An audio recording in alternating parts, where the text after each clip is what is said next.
and welcome to our product release webinar. I'm Wendy Blakely, the Director of Product Marketing here at Valimail, and I'm going to be your host today.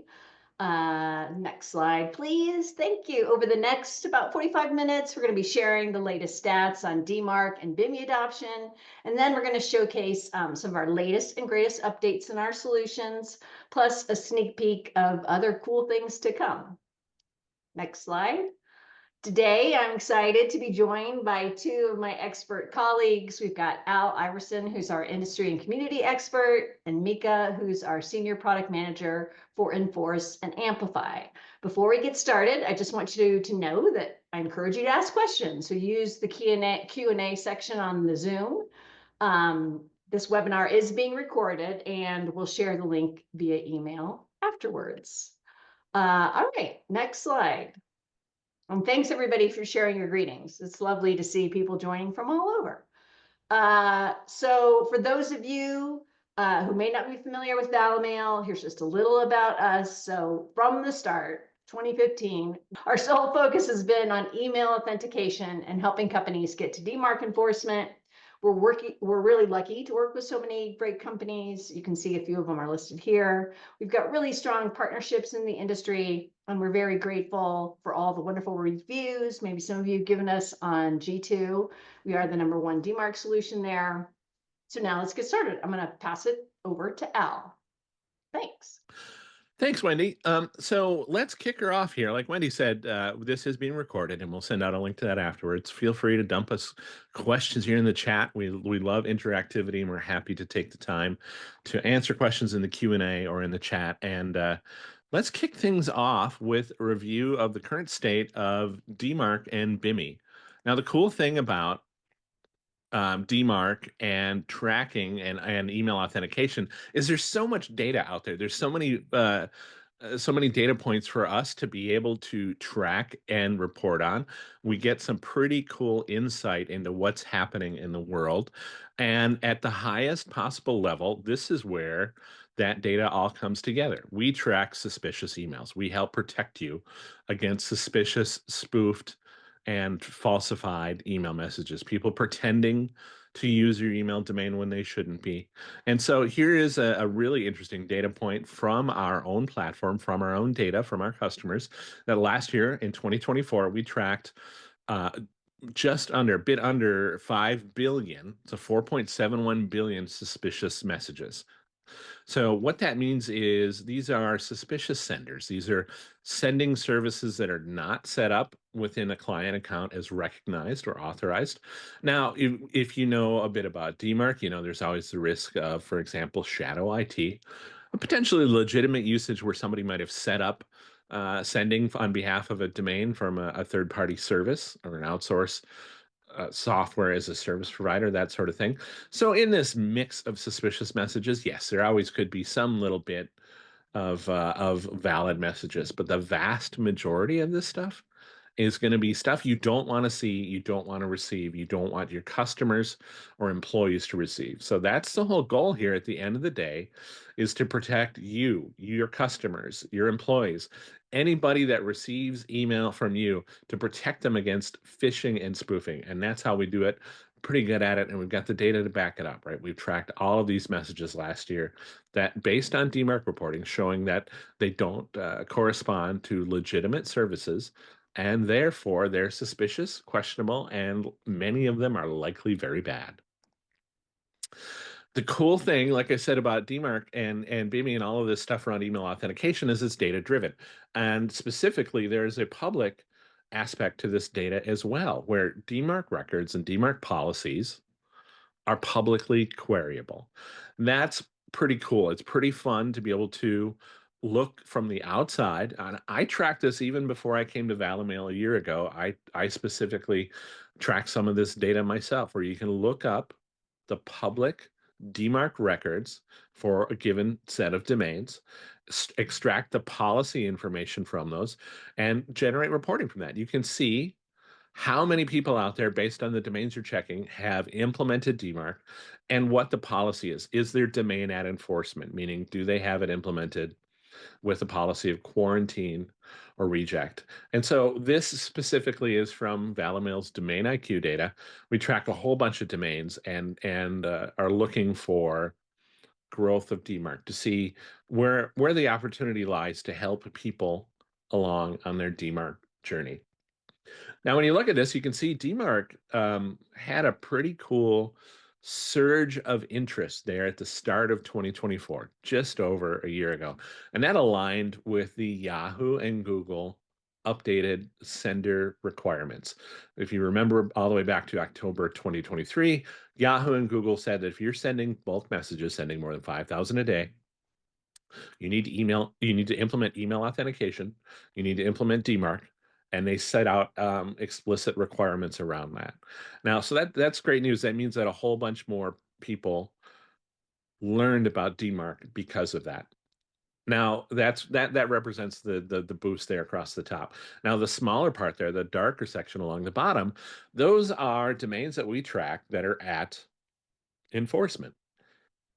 Now, what does that mean specifically? That means these are people that not only have they implemented DMARC, but they have done so in a way that protects their domain against phishing and spoofing.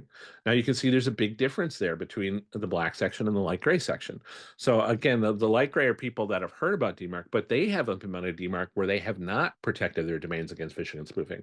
They've implemented a policy of P equals none. So while it's great that those people have heard of DMARC, it's on their radar, but they're not taking full advantage of DMARC today. They're not fully protecting their domains against phishing and spoofing. So from our perspective as a DMARC vendor, and of course I have a bias and then I want everybody to implement DMARC and protect their domains. This is both a good thing and a bad thing in that our people in the world have heard of DMARC and they're implementing it, and Yahoo and Google have been exceptionally helpful to help drive understanding, to drive further adoption of DMARC, but we still have a ways to go. Certainly, DMARC protection, domains and enforcement is growing, but not in the gangbusters way that overall DMARC adoption is growing. So that's part of our goal here in our participation in different industry groups and working with our customers and sharing our expertise with the world is to help drive DMARC adoption, specifically that adoption to protect your domains against phishing and spoofing. A couple more quick data points here that are kind of fun to look at before we dive into the cool product stuff. This is data that I compile where it's very easy to go online and say, hey, I'd like a list of the top 10 million domains. Cloudflare's got a great little dashboard. You can get the top 1 million domains, for example. You can take these things usually ranked by web traffic, not necessarily ranked by email traffic, but they're sort of kind of a good rough correlation there that domains at the big end there are likely to be more well-known, more used in email, more often spoofed, and more often to benefit from a branding opportunity, which is what BIMI is, right? BIMI is a sender logo, and it lets you show off your brand in the inbox in a place of the user interface where logo doesn't normally show. And so that helps boost trust and engagement. The trust angle is because BIMI must to implement BIMI, you must have implemented DMARC at enforcement. You must be protecting your domains. And if you implement that with a verified mark certificate, you even get a cool little blue check mark in Gmail showing off to the world. All of these show off to the world that your domain is protected against phishing and spoofing. And then the engagement aspect of it too, right? Where it helps boost interactivity. People are more likely to open your message and interact with that message, click on that message, if you have a BIMI logo in place. So here's adoption data for BIMI in the broader internet, right? I took one of those top 10 million domain lists, and I've been tracking that over time. And you can see there where that black bit along the bottom there is people that have implemented BIMI with a certificate. So they're getting Gmail and Apple support. Most people have implemented a VMC certificate there. And then you have the light gray section above where it's cool to see that almost 25,000 people have tried to implement a BIMI logo, but that light gray section, the big chunk of it there, what's that about? 19,000 maybe.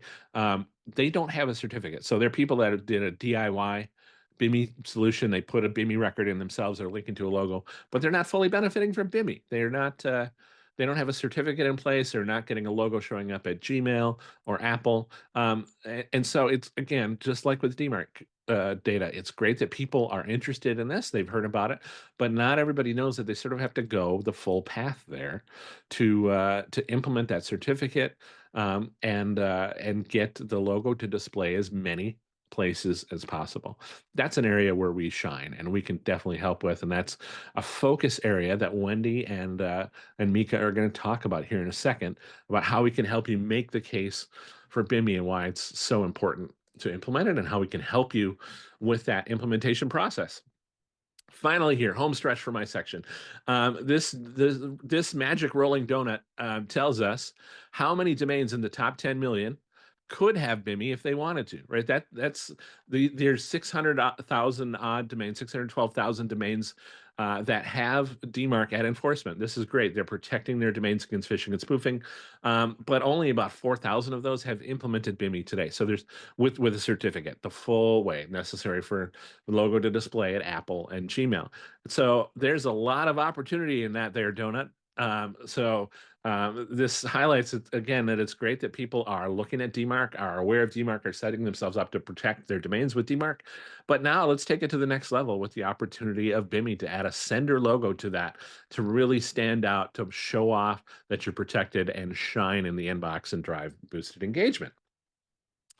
And that is it for me. Wendy, back to you. Thanks, Al. And Al, sadly, we didn't set up the chat, I guess, and I don't know if we can do it now that we're live, but if we can, somebody did let us know. Sorry about that, Joni. Like, here we are asking you to tell us where you're from, and you were shut down. So maybe that can be fixed. So maybe we can work on that. Next slide. Sorry, please. friends. That's all right. I'm glad they let us know. So our goal with our solutions, we have monitor, we have align, we have enforce, we have amplify, is to make the process of getting to DMARC enforcement as easy as possible, and to use automation to keep you continuously protected once you're at enforcement. We're also doing a lot to showcase the value of BIMI. You might be wondering why. You did see there's a huge opportunity. We believe that if you're struggling to make the case for DMARC enforcement, BIMI can really help. So, with DMARC enforcement, you're help preventing phishing attacks, and that, safeguards you. You have less chance of revenue loss from a phishing attack, sender-based phishing attack. But BIMI is your potential to drive revenue through better engagement and potentially, just like Al showed, have a competitive advantage in the inbox. So that's where we're going to start today with our new BIMI simulator that is available in all our solutions. So I think next slide shows what I'm gonna demo first, Al, and now I see we're live. Thank you. Greetings, everybody. Ooh, Switzerland and Nashville. I love this. This is great. Okay, Al, let's see. I think, yep, now I'm gonna take over here and share my screen. Great. So we're gonna go through the BIMI simulator first. One little tip I'm going to give you right here is, like, if you have multiple domains in your account, you can just start typing. By the way, I didn't know this. Mika taught me this, so that I can actually find the domain I want to use. So in this case, I want to do valimail.com. I'm going to upload a logo. I have our CMC that we got, as you guys can see here. It's our winter version of the Valimail logo. So I'm going to add that here. I can make any adjustments if I want to resize it or things like that. I like the way it looks, so I'm going to hit apply, and I can also add a competitor. And I'm actually just going to do Target just for fun. Okay, so then I hit simulate, and now I can see the Valimail winter logo as an example of what it looked like on desktop and mobile, and I can see, hey, if I was competing against Target, I have a chance to stand out in the inbox against them because they do not have BIMI implemented. And I just wanted to say, I'm kind of surprised. Okay, so here is the brand new, just released yesterday, BIMI Simulator report. I've already downloaded it, and after I go through the whole simulator, I'll show you what it looks like. But basically from here is where you click download, and you will get your PDF. Okay. So then the next piece of the BIMI simulator is the audience insights. So like I told you before, little trick, type away to get to the right domain.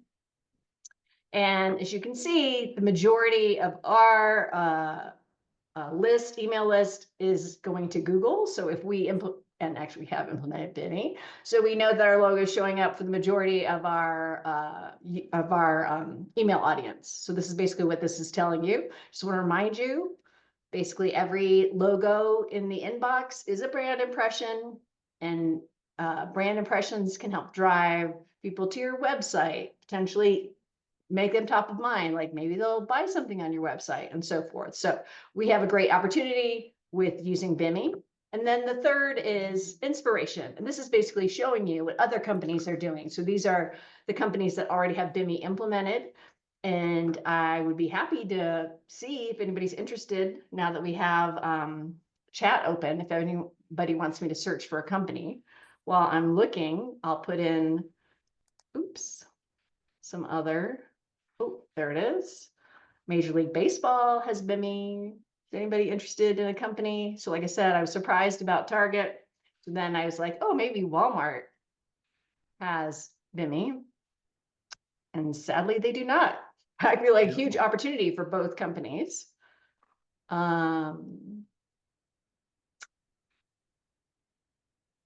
Oh, yeah. So Workday does, and someone said NVIDIA. So let's do that. Ah, yes, NVIDIA has BIMI. So anyway, I think this is an opportunity for you to see other companies. Maybe you want to see your competitors. Maybe you want to see other people in other industries and how their logos are showing up. So that exists as well. So I'm going to show you the report. Oh, actually, before I leave the app, I want to give you a couple of other tips. So first is when you want to know about things that have been released, we do have this new feature section in all of our applications. So you can see, as I just mentioned, the report came out yesterday, and you can see that here. Also on this page at the bottom, because we love feedback here. If you have suggestions or you have feedback for us, please use this box here. And then the other thing I want to know is, like, if sometimes you're using something and you're not really sure, like maybe about some of the information or report or things like that, we do have this awesome knowledge base, and you can get there straight from the application as well, just by clicking help. Just want to give you those little tips. And now I'll share the BIMI report. The first page was my example of the Valimail winter logo and target. So that's the first, basically showing you a screenshot of what BIMI looks like in the inbox. The second was from the audience insight. So how many brand impressions will I get from my domain? And then here are a few examples of BIMI in use. So these aren't like specific to your industry, but these are examples of other companies using BIMI. And on the last page, what domains are eligible to have BIMI, because these are the domains you have at DMARC enforcement. So I hope you guys will all give it a try. Like I said, as you do, please let us know any feedback that you have. But thank you. If we go to the next slide, we're going to see the slide for the continuous protection and the risks. So I think that this is your slide. We're helping you protect against some nasty stuff here. And this is what this is, what the risks are, and what this helps protect you against. Subdomailing is icky. It is not cool at all. What happens with subdomailing is, if you're like a lot of IT and security people, you set up different services, for example, in your SPF records, enabling includes for different software as a service solutions, outsourced providers, MTA platforms, your different things that send email on behalf of your domain name. And then maybe you forget about it, and maybe you use some tiny little service that changed its name or went out of business, got bought by somebody else. Maybe they stopped supporting their domain names, let some of them lapse. Bad guys are looking for that stuff. Here's how the whole subdomailing thing works: is a bad guy will notice that a previously used domain for a sending service is no longer registered. And there's passive DNS services and other stuff where you can kind of poke around whether you're a good guy doing security research or a bad guy trying to do silly stuff. You can tell that there's domains out there that we're getting traffic but are no longer registered. So they can register those domains, They can see who queries against them and in what circumstances. They can see what email messages come into them. They can see what people are trying to get to the website. It can get kind of sticky and icky, and not in a good way. And so what can happen there is bad guys will set up SPF records under their ownership of the previously good domain, but now bad domain, and send out emails, send out spam, malware, whatever, as your domain name, and it will pass email authentication. Now, if that sounds far-fetched, unfortunately, it's not, because it actually happened a fair amount in the wild over the past year or so. If you Google it, that's what you want to look for. There's subdomailing. And that's exploiting a previously used sender service, a subdomain for a sender service that has gone out of business.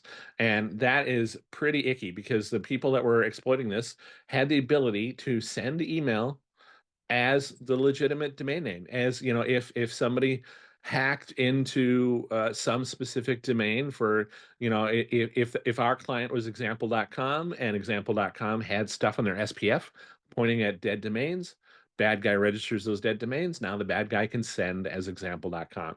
Not good at all. And so here's how we help protect you against that and some other potentially nasty stuff, right? We let you see how recently each sending service that you've authorized, how recently has it been used? So basically, this continuous protection reporting helps you identify sending services that you might have enabled, authorized in the past that you're no longer using. If you look at it and go, oh, I haven't used Salesforce in 2 years. Why is it still showing up as an authorized sender?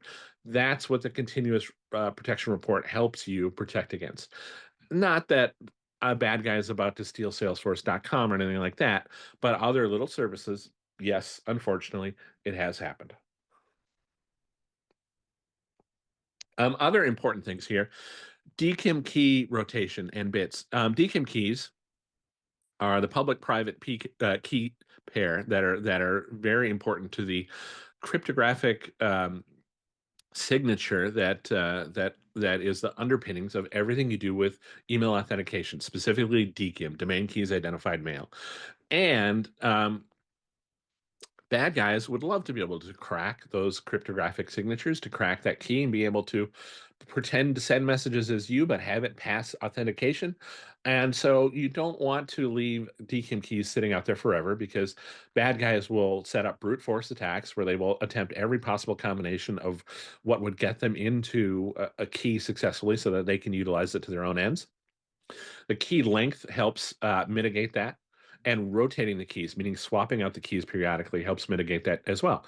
So if you use a key and you swap it out every 6 months, every time you switch it out to a new one, bad guys would have to start over. If you take your old key away, it's not going to be good anymore.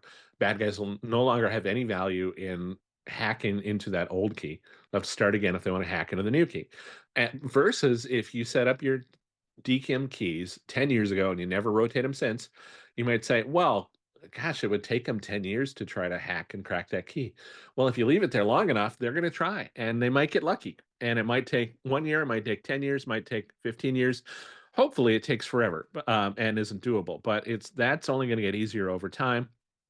People talk about the risk of the future of quantum computing, and when that makes cryptographic keys a lot easier to sort of brute force crack. And key length is a big part of that too. So swapping them out over time is important, but length of the key, security of the key is such that a longer key is more secure. And so you can see that if you read about DKIM keys, there was something, it might have been almost 10 years ago now, where Google was using a 512-bit key, which is very short, very small.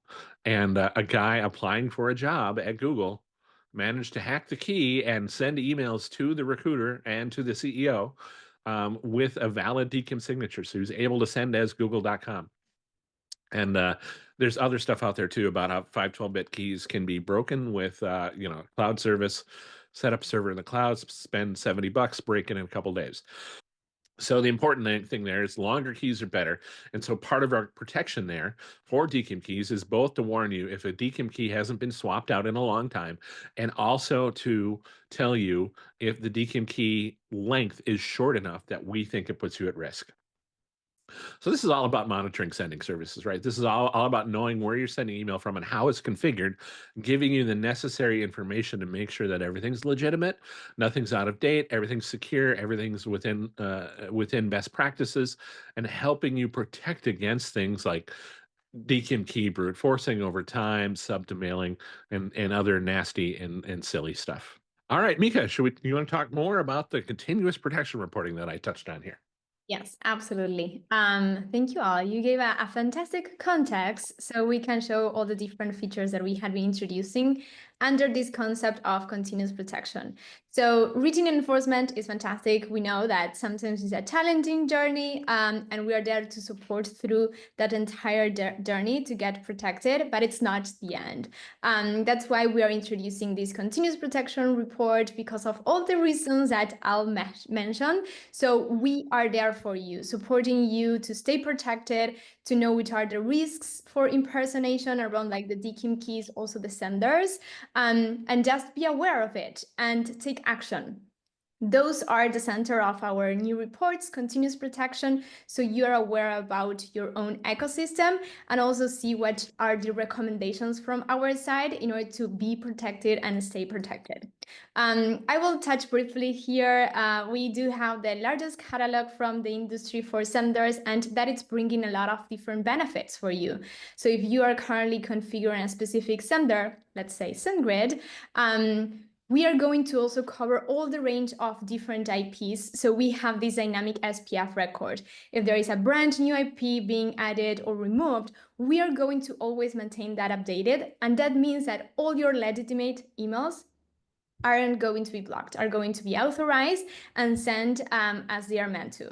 So we have all that technology in place as well to support your emails and going through your email mailbox to the recipient that it's meant to be. So now if we go to the next slide, we're going to see some of the different reports that we have. And then I will show you live in demo. So we do have the DKIM key report, so you can easily monitor all the DKIM keys that you're currently managing from our platform. And you can see the rotation, you can see also the usage about a DKIM key and also the bits.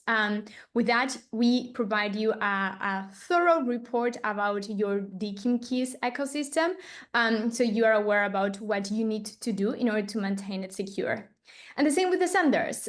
We have the same senders continuous protection, and we are focusing on your SPF record and seeing what you currently have authorized there, and also see the activity of those senders. If there are things that are inactive, what I mentioned, you maybe configure a sender like 5 years ago, but you're still having that sender in your SPF record and it's not being used, the recommendation is to remove it. So that sender, it's not authorized anymore to send emails on your behalf. So now, yes, I am excited to show you the product. If we go to the next slide, we will see the fantastic demo slide, and it's the time for me to share the screen. This is our landing page. I am doing the demo from our Enforce product. It's the paid product where, again, we don't only help you to get into enforcement, we also help you to maintain protection. This is our landing page, and for our enterprise customers, we have these new reports under this accordion that it's called continuous protection. So if we reveal this accordion, we have the 2 new reports, and I will start with the very first one. We have the DKIM keys, and I will also hide the side now, so we have a broader view. We have here at the top different scores about the health, the usage, the bits, so you can see the percentage and the balance for your DKIM keys. The health, it's about your rotation. Here we are reporting you DKIM keys that are TXT or also CNAME. Those that are CNAME, the mailbox providers are mostly rotating it automatically, but you should focus also in your TXT records. Those are not automatically rotated, and you should do it manually. It's good anyway to check if the CNAME key it's also rotated automatically. If not, it's good for you to take action there and do it yourself. The recommendation is to rotate every 6 months. So here it's where we are providing you insights of. In this case, this demo count, 8% of the DKIM keys are in a healthy state, had been rotated in the last 6 months since it has been uploaded in our platform. Then we have others that are being used between 6 months and 2 years and never rotated, or those are like older than 2 years. Those are the most risky ones. That's why we have red here. Then we have the other data point that it's usage. This is about activity. If we are seeing your DKIM key signing in the aggregate reports, and we provide you insights about it. In this case, this demo count, only 3% of the DKIM keys are being used. The other ones are never being used, or you have other distributions here. And then you have the bits. The bits, as Al was mentioning, there are multiple keys that have it's not secure to have, that are those 4, 5, 12 bits, and the recommendation is to upgrade them to 2048 always. So we are providing those insights as well. At the bottom, we have the table with all your domains, your senders, your keys, and all these data points. You can also point which is the domain and sender owner. We know that sometimes it's hard to identify the owners of the different services or domains. So in this case, we are providing you an easy way to manage the owners and provide that visibility here. So we have multiple filters, so you can go and see specifically those keys that have never been seen. You can apply and you can see all those keys that, hey, we are not seeing these keys. These are keys that you should check if are needed and remove it if are not needed. And the same with the other sort of criteria here. We have another one that it's less than 1 month.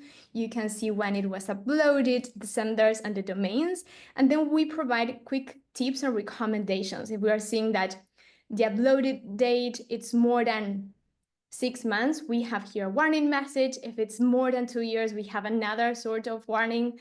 So you are aware about this. So this is about our DKIM continuous protection. We also provide notifications, timely notifications to know when DKIM keys are added or deleted. So you are aware about this as well. So going to the next report, we have the senders one. This looks a bit more simpler. We are mostly focusing here on under the usage. Every single sender that you are currently managing from our platform, we are introducing here. So we have the sender itself, the domain that sender belongs to. We can have like multiple senders in a specific domain or backwards. And I will apply here the filter so we can see. And we are providing here the visibility of that activity. If you have senders that have never been seen, like in this case, there are 77% of senders that never have been seen. It's recommended for you to check with the owners of those services, see if they are still current. If not, remove it from our platform, that it's going to automatically remove it from your SPF record, and that sender will no longer be authorized to send emails on your behalf. Here you have the same possibility to get into the owner. You can also add owners to the services, so you have that reporting as well. So again, this is the feature for our enterprise customers, so you can stay all the time connected and also understand all the things that you need to do in order to be in a healthy state with your ecosystem around DKIM keys and also senders. And now I want to show you the other one that we released March 11, so a couple of weeks ago, and it's this brand new domain executive report. This is available for all of our Enforce customers, starter, premium, or also enterprise. And here I am applying certain filters so we can see. And the goal for this report is to provide you a powerful and visual representation about specific domains. This is at a top level domain. We will have in the future subdomains reports as well, but we are providing you relevant data points so you can see at a quick snapshot how that domain is doing. In this case, I have this domain, touchcode.com, and you can see the DMARC policy. You can see also the total volume, which is the DMARC pass rate. In this case, it's a fantastic DMARC pass rate. Also the past email, the rejected email, and you can go deeper into the senders. You can see all of those senders that are currently configured, and those that are passing authentication with the top 3 different senders that it's sending email from you. Also, we have the word map here. We have it in an account level, in the account overview. Now we have it also available from a domain level, and it's providing you insights about all those mails that we were able to stop because you're already at reject in this case, and the email and the sources of those. It's also easy to download this information so you can share across your organization to see how this domain is performing. So those are the different features that I had to show you through this demo today. So I will stop sharing my screen. It was a great journey to walk you through the continuous protection reporting, also the domain executive report. Okay, so we also introduced improvements. I briefly touched on subdomains, but we also introduced many improvements in our subdomains management under configuration, under reporting as well. So there are a lot of different improvements that you can see across the platform. Subdomains are supported in our premium and enterprise packages, so you should have these enhancements introduced for you.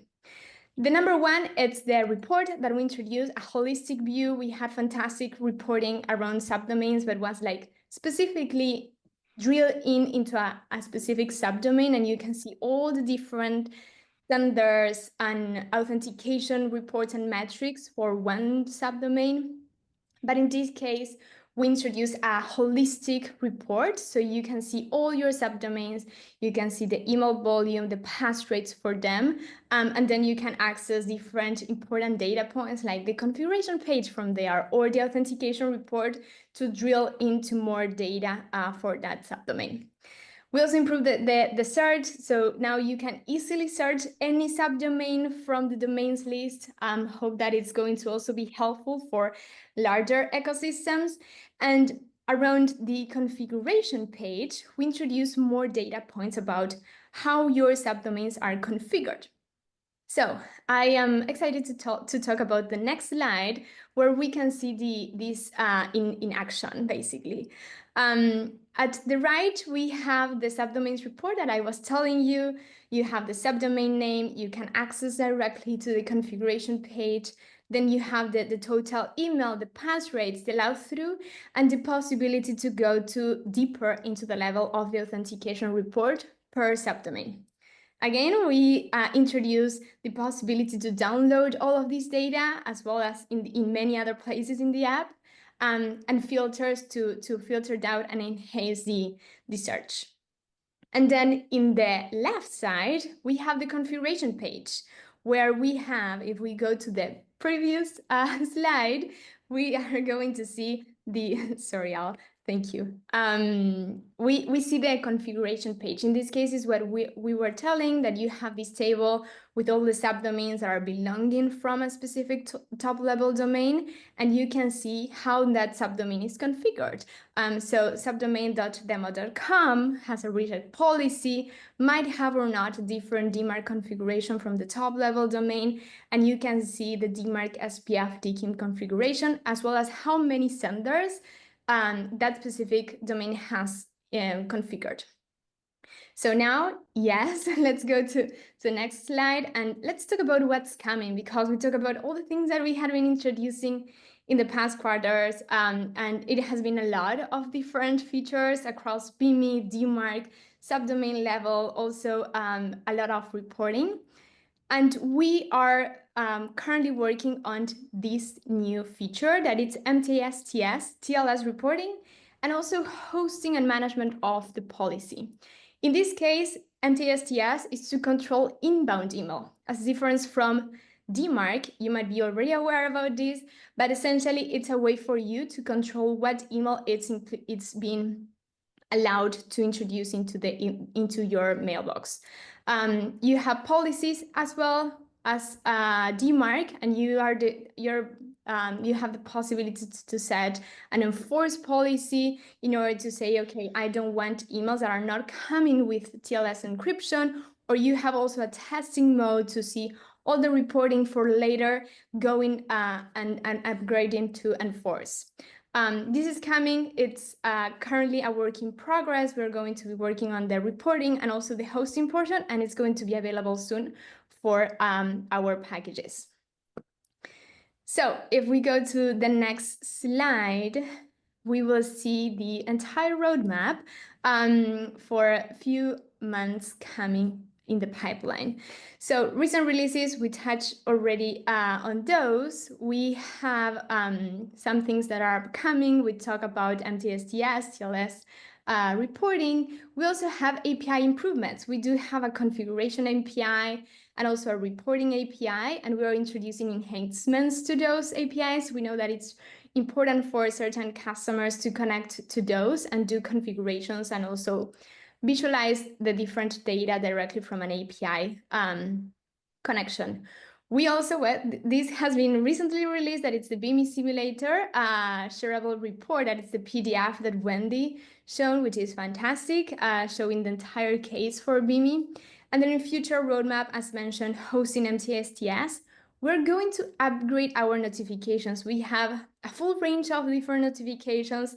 I think there are like 12 or 15 notifications, and we're going to introduce even more, enhance the configuration process, enhance also the data points that we're going to be introducing into those notifications, and expanding more our possibilities with BIMI, like configuring BIMI for specific subdomains or managing selectors. That's something from BIMI as well, or introducing also an avatar tag. So those are the things that are coming in the pipeline. Really excited to introduce these in the upcoming quarters, and also really excited to have these different webinars from the product side, so you all are aware about the things that we have been releasing, all the things that you can leverage from our platform, and the things that we are thinking moving forward, as well as always welcome, as Wendy mentioned, share your feedback so we can get that, and you all have the power to influence our roadmap. So that's all from my side. Thanks, Mika. I'm seeing that we're at the end of our time. So we did have some questions. So I don't know if we can just answer those quickly while we maybe for the next minute. If you guys are willing to hang in there, if you have to drop, we totally understand. So Al, someone was asking about, like, is there ever a situation where you wouldn't update the DKIM key? The short answer is no, but also it's a cost benefit analysis. I certainly am guilty of having DKIM keys that have been that I created more than a few years ago. But also, I'm Joe Hobbyist, right? I'm not running a Fortune 500 company, so potentially the value to a bad guy to steal my DKIM key is lower than it is for an actual specific company. The famous last words, right? Because everybody gets phished or spoofed at some point. So short answer there is, yeah, definitely. You should definitely rotate your keys periodically if you can. MOG, the industry group, talks about 6 months as the best practice. I for a hobbyist, I personally would suggest maybe doing it yearly. Maybe make sure that January is the month every year where you do your DKIM key rotation, and it makes it easy to remember to do it as part of the New Year's cleanup after the fourth quarter and Black Friday and all of that big sending time for email marketers. But short answer, yeah, you really do. Making this really long for a short answer, aren't I? You really should rotate the keys, because keys can be broken. Right now, it's very hard to break a 1024 or 2048-bit key. That will not always be true. And the older your key is, the longer time you've given a bad guy to attempt to brute force it. Thanks, Al. There's also another question about, like, what DMARC pass rate is considered bad, or something that needs to be researched? I don't know if either one of you want to take that one. That's a tough one, and it's really it's going to vary. I feel bad to say, well, it's going to vary, but unfortunately it does kind of vary. If you really want to start somewhere, I think you want to look for a very high 90s pass rate. And if you're always going to have this little long tail of what I think of as just weird garbage in DMARC reporting, because, for example, educational institutions, higher ed, a lot of them will have alumni email forwarding that was set up and designed 25 plus years ago, and isn't really compatible with modern email authentication. That kind of forwarding and other sort of oddball stuff is going to result in sort of onesie twosie DMARC failures that I think of as the long tail of sort of the weird garbage that you can't necessarily do anything about when you want to protect your domain and ensure everything is set up to authenticate properly. But I'd also focus on the specific services too. And it's really all about auditing the potential mail that's showing up there and saying, oh, is there enough mail here that it might actually represent a legitimate service that I forgot to configure? For example, shadow IT. Maybe somebody in HR set up outsource service with Workday or one of those Indeed.com, any of those recruiting or HR services. Maybe they didn't tell IT about it, and so it's sending mails and not configured properly. That's the kind of stuff you want to look for more specifically than percentages. Thanks, Al. So I know we got some other questions, and we will definitely try to answer those or reach out to you individually to get those answered. I appreciate everybody who joined today. Thank you to Mika and Al for also presenting on today's webinar. We're going to get when you exit, you're going to get a survey. So please fill it out. It's helpful to us to know whether or not this was useful or things you might like to see in the future. Thanks again for your time and have a great day.